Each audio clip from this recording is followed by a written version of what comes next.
It's time to dissolve Georgia's Ethics Commission and allow our elected officials to police their own behavior. Not because I trust them to do the right thing, I don't, but because the commission that oversees ethics compliance and campaign finance law in Georgia is absolutely worthless.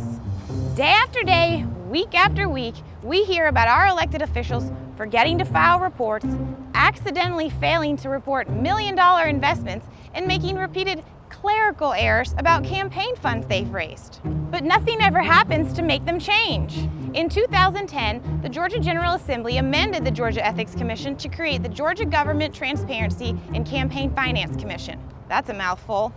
The move was part of an overhaul to reform Georgia's ethics laws after decades of abysmal failures.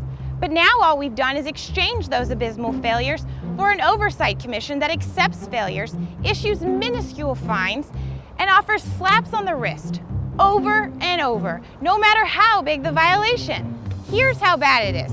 Georgia still has an embarrassing D- when it comes to open government, according to the Center for Public Integrity. Just recently, long-serving state representative Ron Stevens failed to disclose millions of dollars in assets and his ownership in 39 condos on Tybee Island.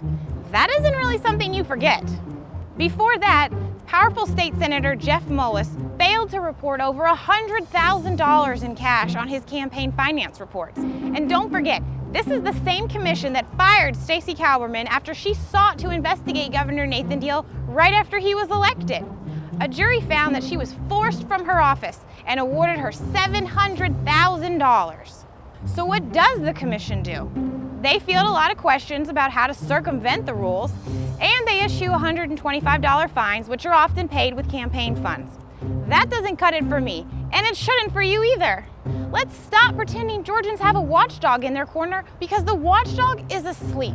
And even when it isn't, it's all bark and no bite. All right, just so we're all on the same page, this segment represents my views and not necessarily those of Fox 5 Atlanta, but we want to know whether it represents your views. So tell us whether you like it or not, and who knows, maybe I'll respond to you on Fox 5.